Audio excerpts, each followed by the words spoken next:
In the name of God, the merciful, the compassionate, Speaker Bonner, Vice President Biden, Senate Majority Leader McConnell, House Majority Leader McCarthy, House Minority Leader Ms. Pelosi, Senate Minority Leader Mr. Reid, ladies and gentlemen of the Congress, please allow me to thank you for your gracious invitation to address this unique forum of deliberative democracy.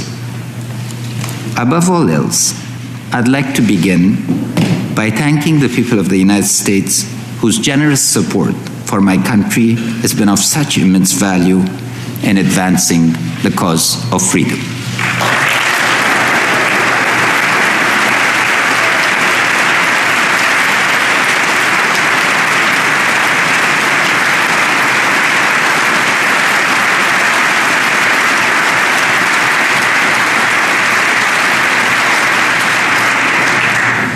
More than 1 million brave Americans have served in Afghanistan. They've come to know our snow-capped mountains, our verdant valleys, our wind-swept deserts, our parched fields, our unharnessed flowing rivers, and our plains of waving wheat. But more important than knowing our geography, they have come to defend and to know our people. And in return, the people of Afghanistan recognize the bravery of your soldiers and the tremendous sacrifices that Americans have made to keep Afghanistan free.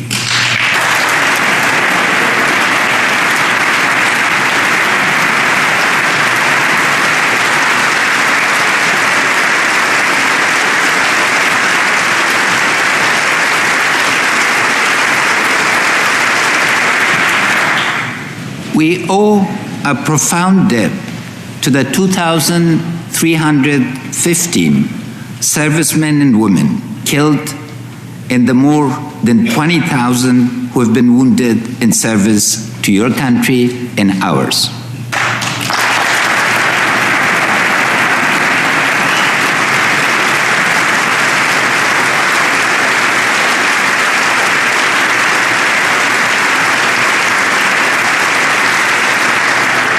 We owe a profound debt to the soldiers who've lost limbs to buried bombs, to the brave veterans, and to the families who tragically lost their loved ones to the enemy's cowardly acts of terror.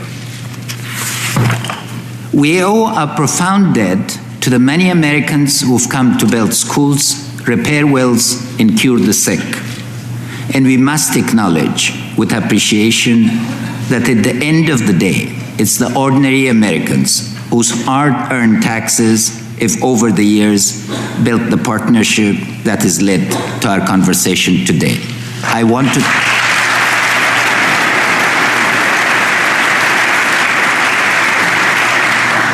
to thank the American taxpayer and you, their representatives, for supporting us.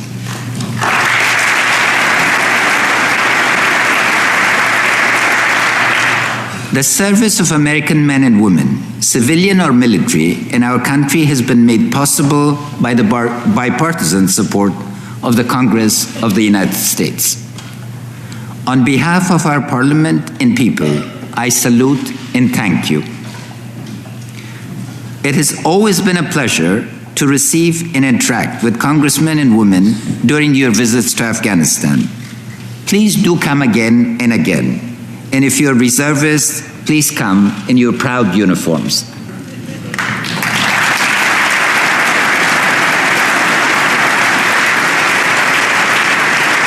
I had a unique opportunity that when Senator Graham was dressed as a colonel, I asked him to salute a 3-star British general, and he complied. So thank you. Veterans will always be welcome in Afghanistan. Our deepest hope is that the time will come when Americans visiting our country see the cultural heritage and natural riches of the Bamiyan Valley, the ancient Timurid architecture of Herat and Mazar Sharif, the fishing streams of Badakhshan and Takhar, the forests of Khost, Kunar, Nuristan, and Paktia, in the ancient architecture of Farah Helmand in Nimroz, not as soldiers, but as parents showing their children the beautiful country where they served in the war that defeated terror.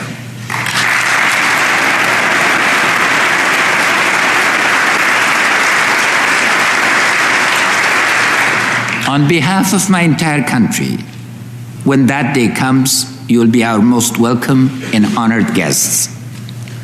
America's support to Afghanistan has been led by a succession of remarkable generals. I'm proud to have known and worked with Dan McNeill, David McKernan, Stanley McChrystal, David Petraeus, John Allen, Joseph Danford, and John Campbell. Their commitment and dedication is inspirational. These generals lived in simple quarters. They worked tirelessly through the night, and their leadership of their troops is set an example that our generals are working hard to follow. Your civilian leaders are no less inspirational. Ambassadors such as Ronald Newman, Zal Khalilzad, Karl Leikenberry, Brian Crocker, James Cunningham, and my good friend Michael McKinley give American diplomacy first-class leadership and strategic understanding. And I would be remiss not to mention the stimulating conversations with my friends from this chamber, like John McCain, Lindsey Graham, Carl Levin, and many of your visitors. But I must also acknowledge the deeply appreciated contribution of the aid workers and NGOs who are the day-to-day representatives of your country. I've met people from all 50 states of the Union, from senators and representatives to construction workers and computer operators. I want to thank all of them for introducing the best of America to the people of Afghanistan.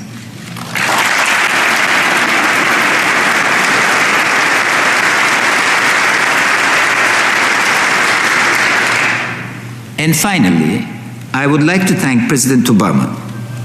He is an admirable and principled partner. His support for Afghanistan has always been conditional on our performance. I like and appreciate his clear and disciplined approach to American engagement. Thanks to his strict rigor, we were encouraged and supported to build up the Afghan armed forces into the self-reliant army that it is today.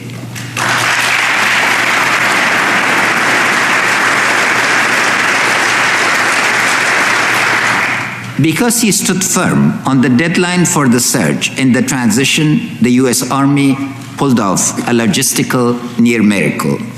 First deploying and then withdrawing more than 100,000 soldiers without a hitch and timed to deadline. And it is thanks to his promise to America to end the active combat that we saw a seamless handover of responsibility for all combat operations from your side to ours on December 31st, 2014.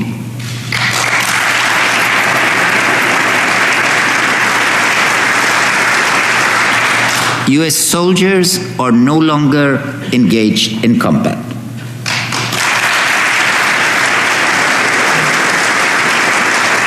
But we are delighted to have them at the train, assist, and advise mission. Tragedy brought our two countries together, but it's our shared interests and values that will keep us together. September 11, 2001 was not a distant image that I watched on the emotionless screen of television. It was horrific and it was personal.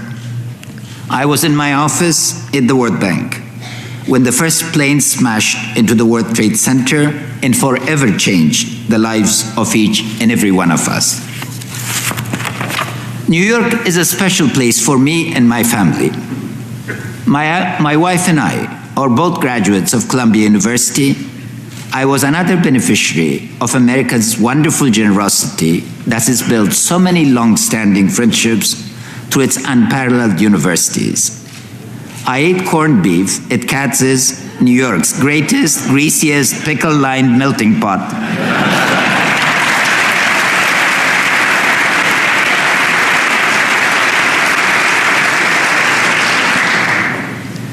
close friends were working near the Trade Center. My children were born in New York, and my daughter was living in New York when the Twin Towers fell. I visited Ground Zero that very week. Seeing firsthand the tragedy and devastation drove home the realization that after 9/11, the world would never be the same. I went home knowing that America would seek justice, and I began to write the plan for our national reconstruction.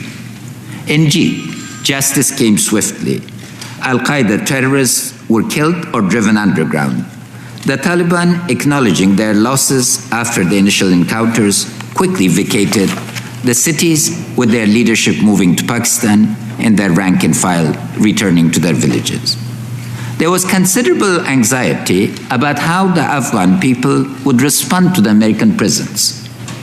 The issue was put to rest by the welcome accorded to the American soldiers and civilians as partners. Even today, despite the thankfully rare, if no less tragic, green on blue incidents by Taliban infiltrators, the overwhelming majority of Afghans continue to see the partnership with the United States as foundational to our future.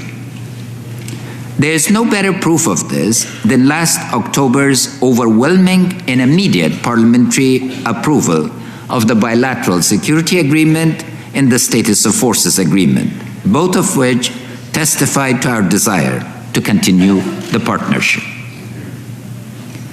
Afghanistan has been the front line of the global battle against extremists.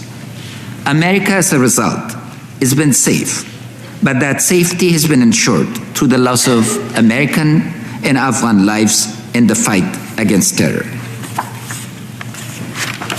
We have made great sacrifices, we Afghans, but then it's our patriotic to do so. You, on the other hand, had a choice, and when it came to a fork in the road, chose to do the right thing. Thank you.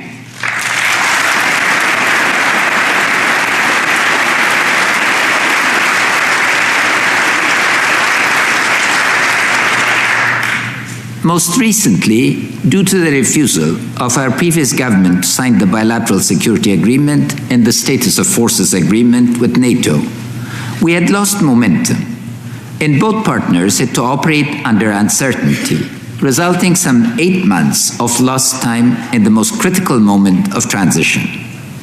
You could have used this opportunity to end the partnership and return home in frustration, but you did not. Thanks to the flexibility shown by President Obama in Congress, we've made up for the loss and have regained momentum, without breaking by even a day the promise of President Obama to the American people that the U.S. combat role would end on December 31, 2014. Thank you for staying with us.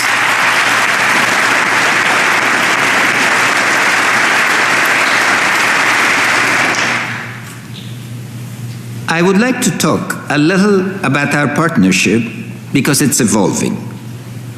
We are starting to balance the focus on security with a new emphasis on rule of law and justice, growth in the pursuit of peace and reconciliation. The framework for our future relationship is defined by our strategic partnership agreement and the bilateral security agreement. On your side, you have reaffirmed your commitment to support Afghanistan. On our side, we will focus on self-reliance. To get there, we've initiated reforms that will create a self-sustaining Afghanistan. I know American people are asking the same question as the Afghan people. Will we have the resources to provide a sustained basis for our operations? And the answer is, within this decade, we will.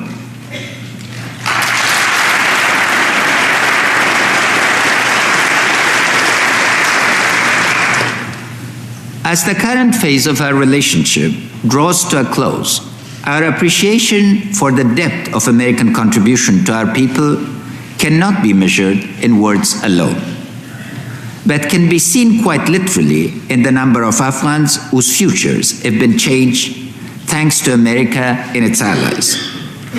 On September 10, 2001, This will no longer shock you. There were no girls enrolled in school in Afghanistan. It was illegal to educate girls. Today, more than 3 million girls in primary schools across the country are learning to openly and actively participate in the future of a democratic Afghanistan.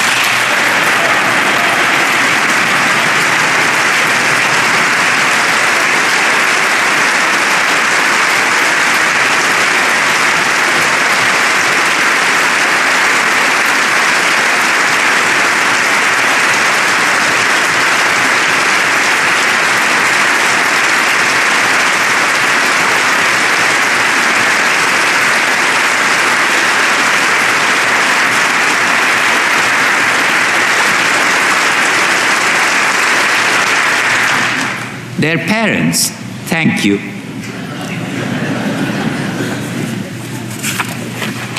In 2002, when the Allies built their first clinics, the average lifespan of the ordinary Afghan was 44 years.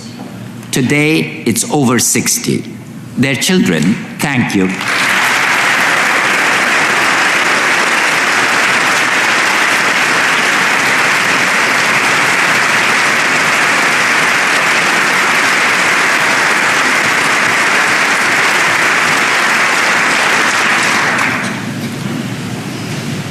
Today, the rate of maternal mortality in our poor country remains unacceptably high, but thanks to the immense effort you have made to build clinics and train nurses, an Afghan woman is no longer more likely to die because she gives birth to a child than if she had been somewhat fought on the front line of combat. Their husbands and their children, thank you.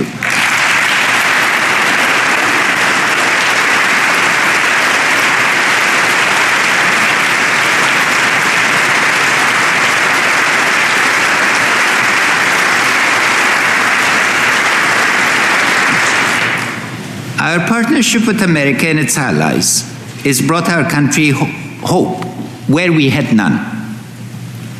We would once again like to thank you for that wonderful gift from your people to ours, the gift of hope.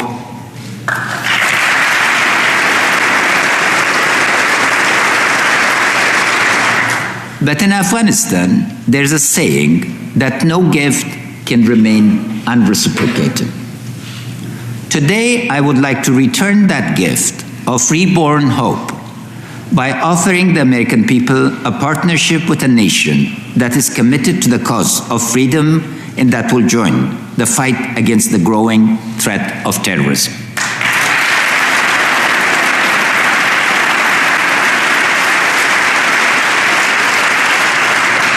I will use my remarks today to tell America the history of how a future Afghanistan came to be. It is a story about how a poor country that relied on foreign help became a self-reliant nation where free trade and the rule of law let Afghan business create jobs and prosperity for its people.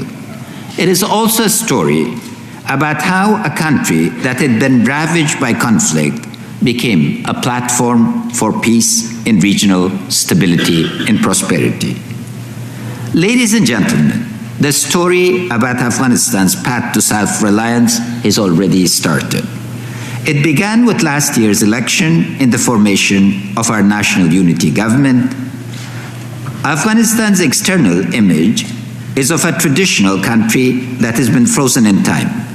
But my partner and the CEO of Afghanistan, Dr. Abdullah, and I ran intense and passionate campaigns on the most modern of issues, such as the need to end corruption, taking the actions that would build transparency into government, and guaranteeing support for the impartial rule of law. Campaigns became forums for public debate. In the final election, not only more than 7 million Afghans turned out to the polls, but more than 38% of the votes were cast by women, many of them who had never previously had the chance to speak politically with their own voice.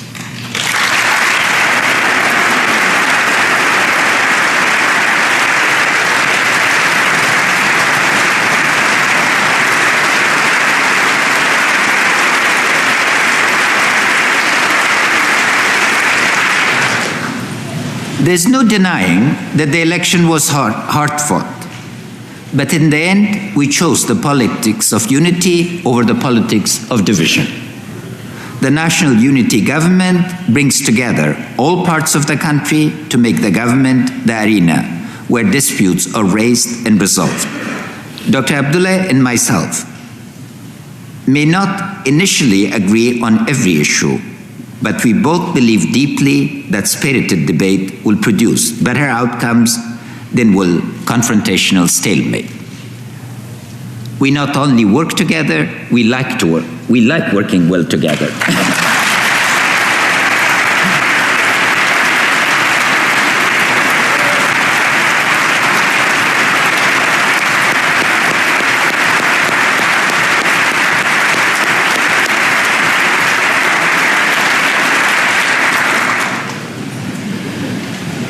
Afghanistan, contrary to wide perception, is well suited to democracy.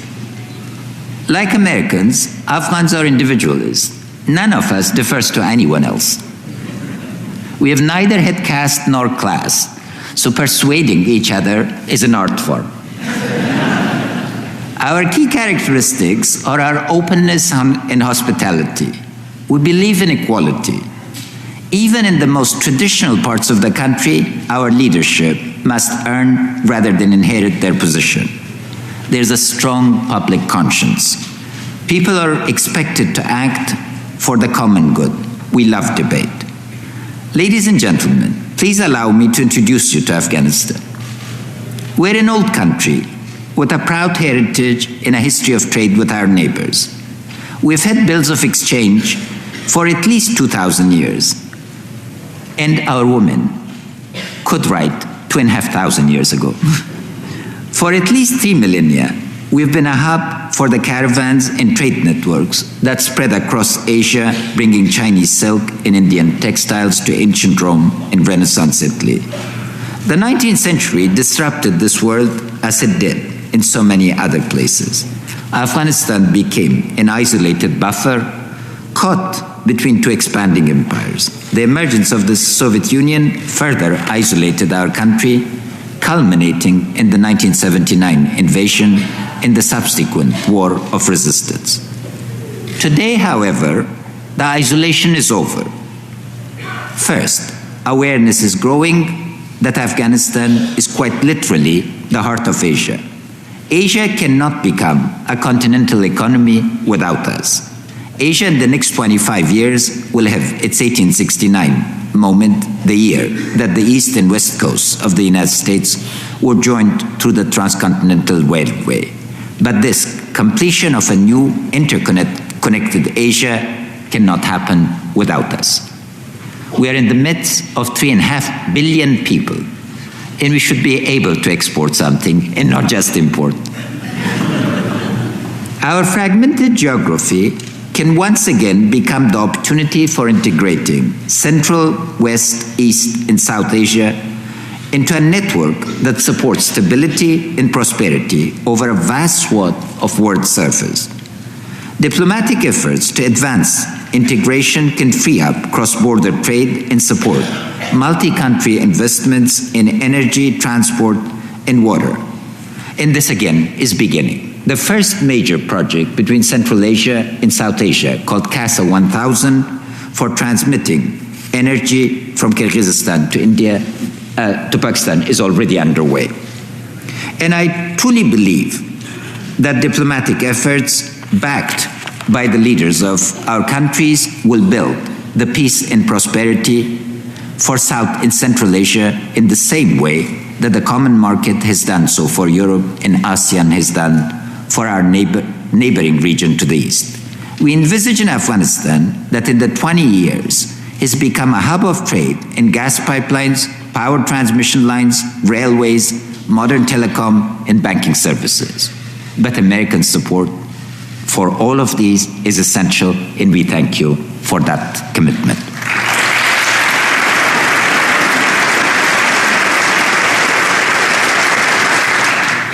Ladies and gentlemen, if one story of our future history is bright, there is another, darker cloud that is making its way towards our country. Afghanistan's security transition took place against the backdrop of the unexpected rise of religious extremism in the Middle East.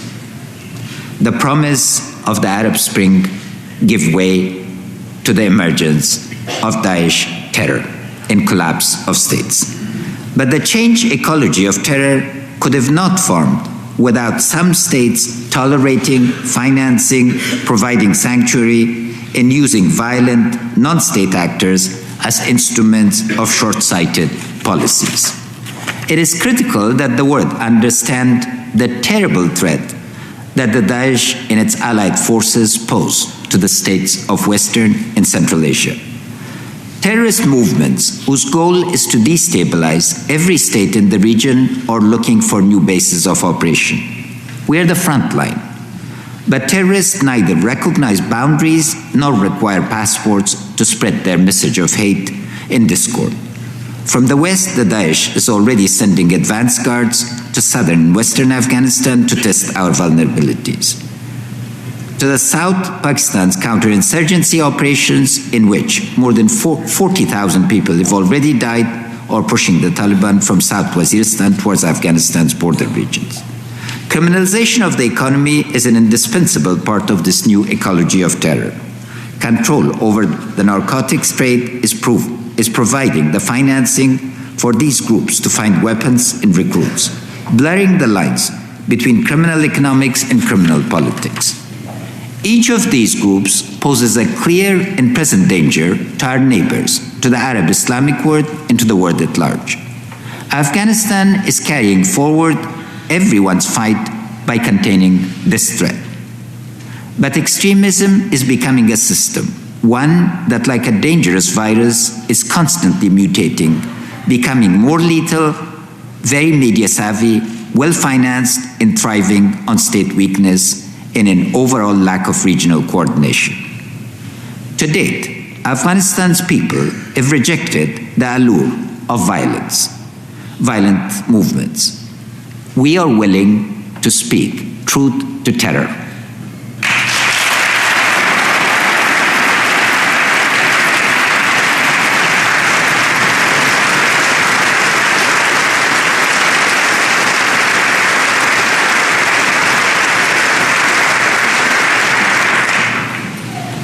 Military fighting may stem the advance of extremism, but it will not put an end to the anger and hatred being promulgated across Muslim-majority countries by these groups. That hatred must be challenged and overcome from within the religion of Islam.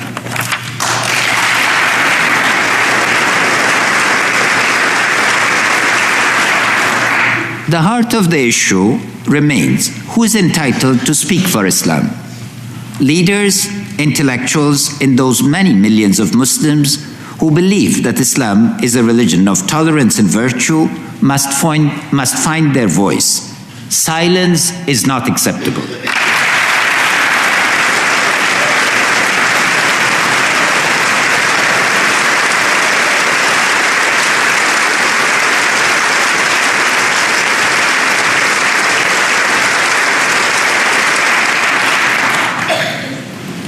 But silence is not what the world will hear from us. Afghanistan is joining a new consensus that is emerging in the Muslim world, a consensus that rejects intolerance, extremism, and war. Scholars such as Frederick Starr have documented beautifully Central Asia's long tradition of rationalism and scientific inquiry. During Islam's golden age, Muslim scholars synthesized and recorded all known knowledge of the medieval world, giving the world advances in algebra, astronomy, water resource management, printing, and positive science. This is the Islamic civilization that needs to reinvent itself.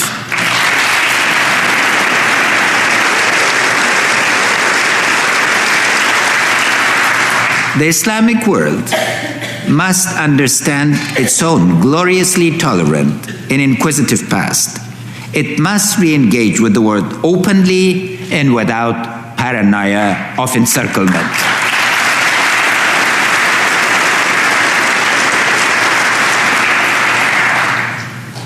We, the unity government of Afghanistan, know that Islam is a religion of peace.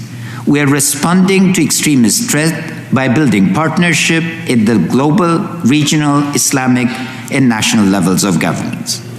Globally, Afghanistan abides by international conventions and the rule of law.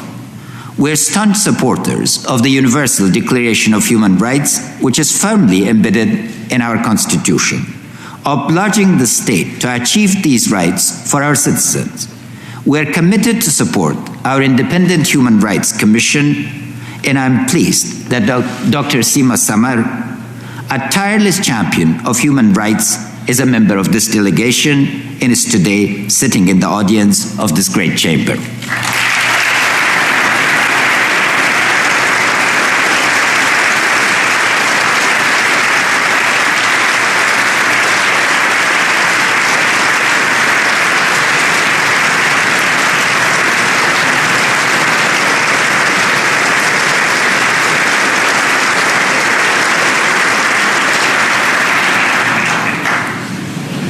And our government will join the free trade system and harmonize investment rules that build prosperity and promote peace.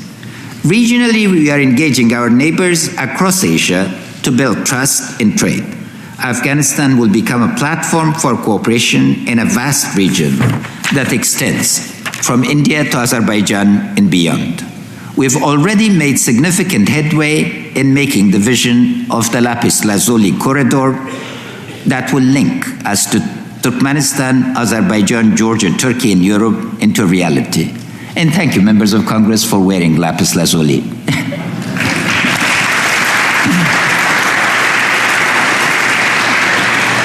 The Arab Islamic world, from Saudi Arabia and United Arab Emirates, Qatar, and Iran, is keenly aware of the new threats, and we hope they will soon agree on a regional framework of cooperation. The recent declaration of a Council of Ulama across the Muslim world may well be a historic turning point in building that alliance. Condemnation of terror by this largest gathering of Muslim ulama is an unprecedented step and an acknowledgement of the shortcomings of Muslim-majority country governments. Properly supported, Afghanistan is uniquely positioned to block the spread of extremism. We have none of the historical inferiority complexes that fuels resistance against Western domination. After all, we defeated most of the empires.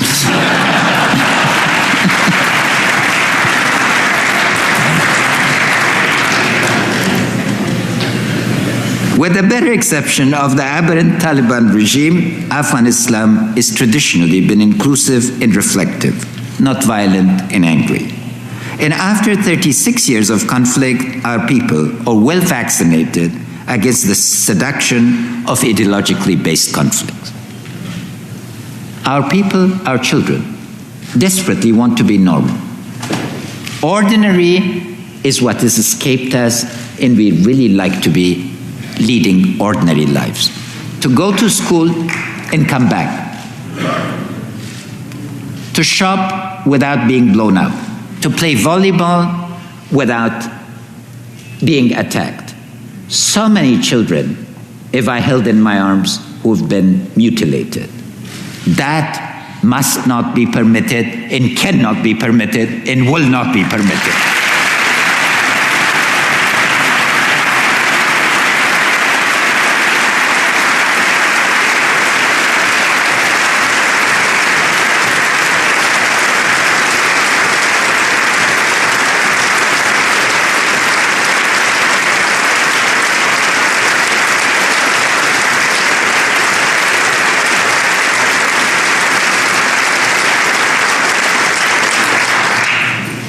For Afghanistan to oppose the violence of extremists, we must turn our sights to the struggle to end the condition that gives rise to extremism in the first place. Our efforts begins with a frank recognition of our problems and the challenges that we must tackle with determination and commitment.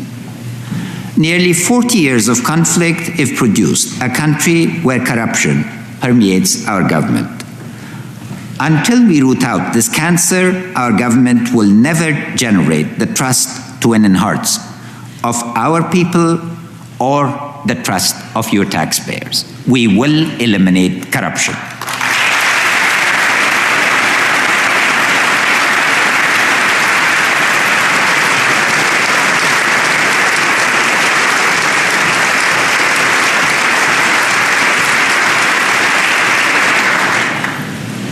On our second day in office, we tackled the notorious case of Kabul Bank, which for years had lain in abeyance. I'm pleased to report to you that all the court system of Afghanistan, including the Supreme Court, has now made a decision against these thieves and has allowed us to collect from them. And we will collect and get the public purse refilled.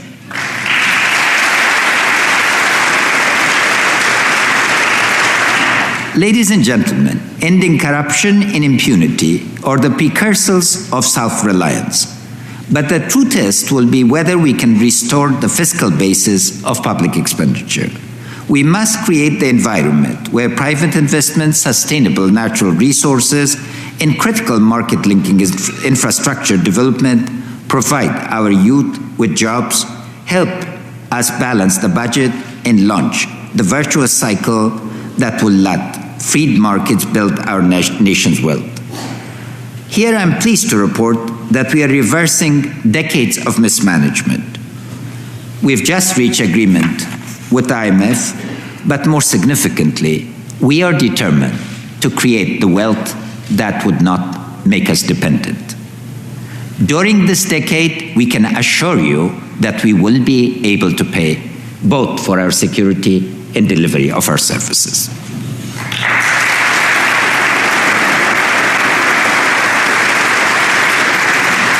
If economic growth is the first foundation block of self-reliance, the second foundation is with the education of Afghanistan's women.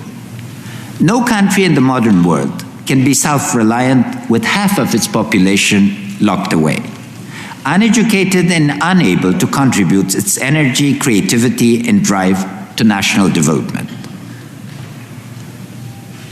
We have a tradition of respecting women, and let us not forget, the largest trader in Arabia was the wife of the Prophet. And the greater transmitter of knowledge, the authentic sayings of the Prophet, was his second wife. Aberrant customs do not replace the fundamental sense of justice between men and women that societies that seek fairness are built upon. Afghan culture traditionally had space for women as leaders, managers, and traders.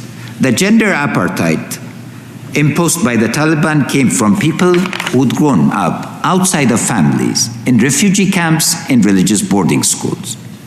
Our plan for restoring women's place in society is built on three pillars that rest on a foundation of respect for the human, religious, and constitutional rights of all our citizens. First, and I want to spend a little time on this theme, educating women is not solely a matter of rights, important though they are. It is a matter of national necessity.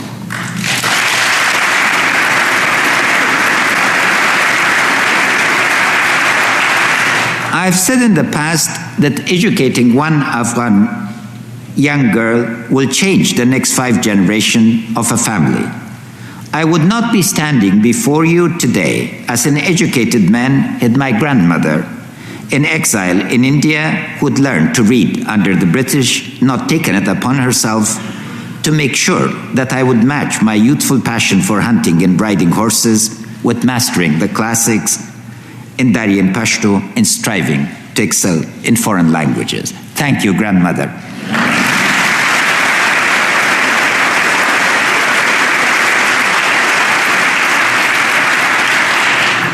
Afghanistan's self-reliance demands men and women who can run a modern economy. Basic health and education must reach all Afghan girls. That's a promise. But beyond providing all Afghan girls with these basic rights, we will increase to parity the number of women graduating from high schools and colleges. Even as I address you today in Kabul, designs are already being finished for an all-women's university that will provide safe, top-quality education for the next generation of Afghan women leaders. Let me tell you the story of Khatira Afghan, a young woman from Kandahar. Her schooling began when she braved threats of disfigurement by people swearing that they would throw acid in her face before they would let a girl attend the school. She would not be dissuaded. Her uncle threatened to disown her when she applied to university, but she stared him down. Khatira went to American University of Afghanistan, where she not only topped her class, but aided by a Fulbright scholarship, went on to get a master's degree from the Ohio State University. Today, Khatira's formerly angry uncle is so proud of her that he tells his grandchildren, both little boys and little girls, that they must be as brave as their Aunt Khatira.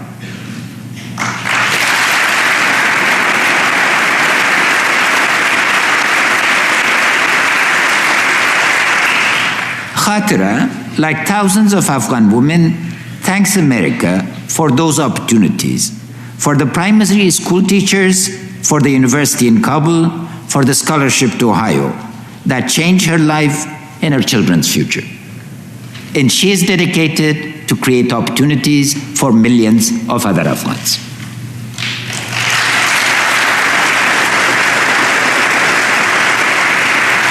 The second pillar is that women must have the same access to economic opportunities as men. Women's full empowerment will come about not through global conventions or government programs, but when they have jobs and own businesses. The United States has been a steadfast supporter of the nationwide National Solidarity Program, which for 10 years has given not thousands, but millions of poor village women their first chance to control their own resources.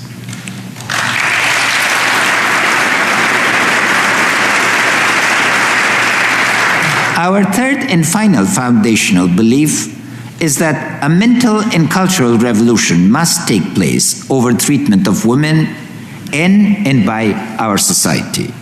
There is no point talking about how much we respect women's honor if we let rape go unpunished or allow harassment in our streets.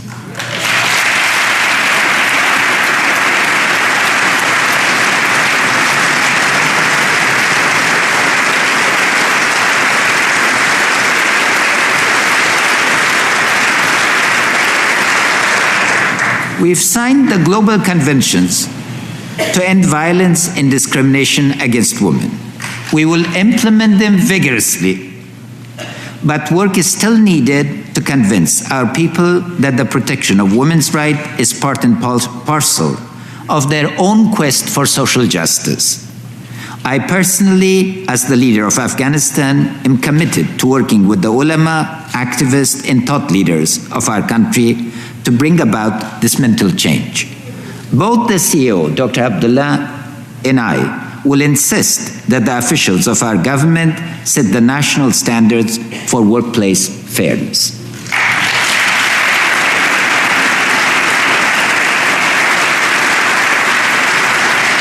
Thanks to your help and support, the opportunities for women are indeed changing. I'm sure that many of you have seen those stunning Skatistan videos of fathers proudly taking their shiny-eyed daughters to show off their newfound skills in the ancient art of skateboarding. They are but the tip of the changes that are underway and which must be protected and advanced.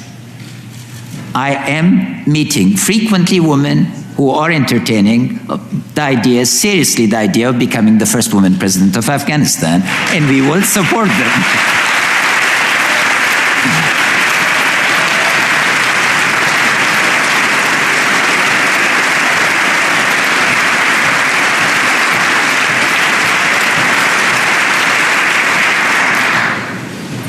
I am pleased to state that we have fulfilled our promise to name 4 women to the Afghan cabinet, raising the women's share to 20%. Still too low, but at least fulfillment of our promise. We are determined to name qualified women as ambassadors and to increase their number as deputy ministers. And we are working hard to attract and train a whole new cadre of women technocrats into our government. I promise you that 5 years from now, our ministries will have a whole new look to them, with women in leading positions.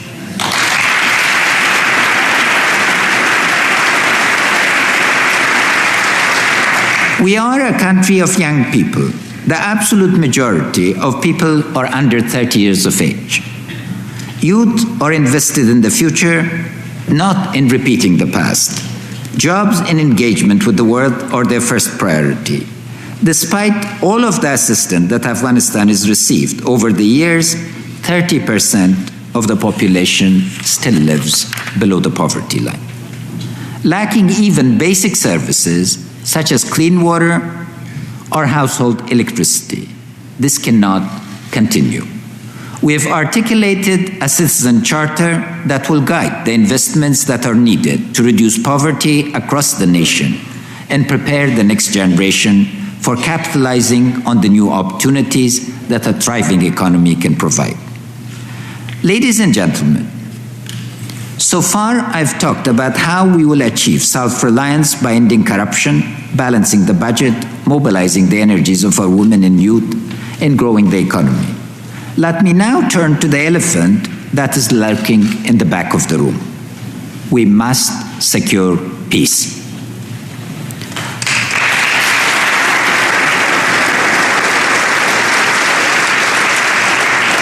Afghans have shown that we know how to fight.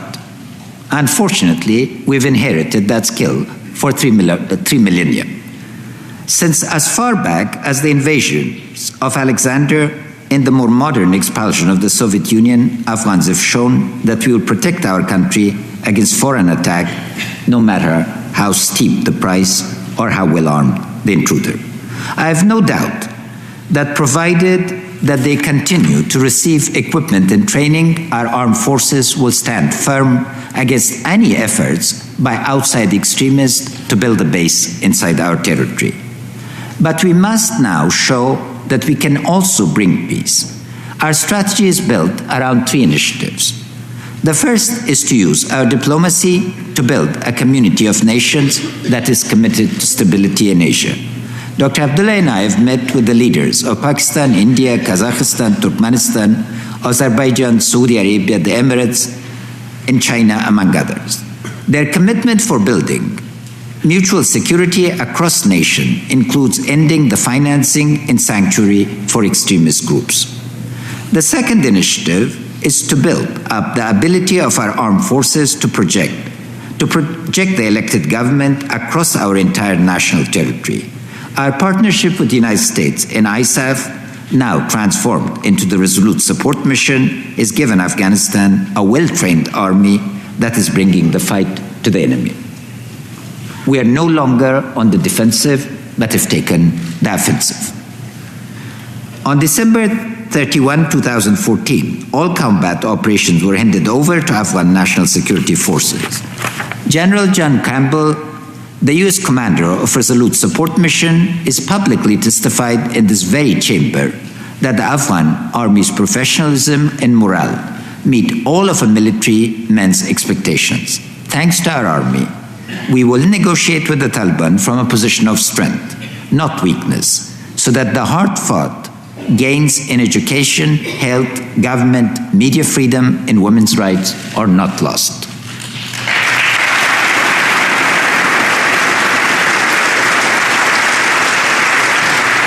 The third initiative will be our push for national reconciliation. The Taliban need to choose not to be Al-Qaeda and be Afghan. And if they choose to be Afghan, they will be welcome to be part of the fabric of our society.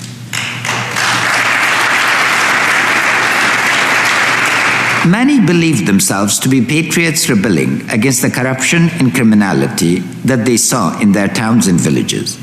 We can deal with legitimate grievances, provided that combatants agree to respect the Constitution and the rule of law. As the outcomes of negotiations, we are confident that we can find a path for their return to society. Ladies and gentlemen, I'm not here to tell you a story about an overnight transformation of my country. You're too wise for such stories. 12 years of partnership provide evidence enough that the road ahead will be difficult. We live in a rough neighborhood. We're a very poor country. Self-reliance is our goal. We bear the scars of the fight against the Soviet Union and the forces of fundamentalism, scars that are as much in our minds as on the bodies of the Afghan farmers and American soldiers who fought for freedom. But although we may be poor, we are very proud. Our goal of self-reliance is no pipe dream told to pacify partners who are tired of hearing the promises that we later failed to keep. We want your know-how, the business skills of your corporations, the innovation of your startups, and the commitment of your NGOs. But we don't want your charity. We have no more interest in perpetuating a childish dependence than you have in being saddled with a poor family member who lacks the energy and drive to get out and find a job. We are not going to be the lazy Uncle Joe.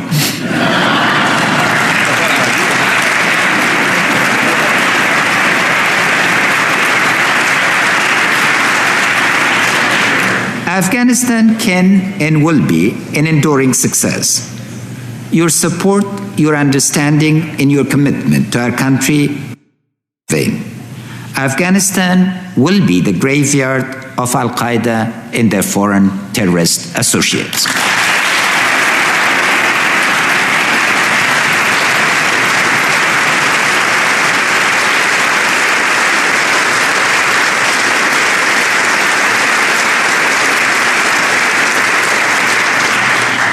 Never again will our country be a host to terrorists. Never again will we give extremists the sanctuary to plan their destructive plots. We're determined to become the Asian development roundabout and the platform for the peaceful cooperation of our civilization. Together, our two countries will finish the job that began on that clear, terrible September morning almost 14 years ago. We have the will and we have the commitment that will anchor our country in the world community of peaceful, democratic nations. Knowing our conditions, you, the American Congress, and the American people will decide how to ensure that our common goals and interests are written into the books that will be telling the history of our shared future. Thank you again, and may God bless the partnership between America and Afghanistan.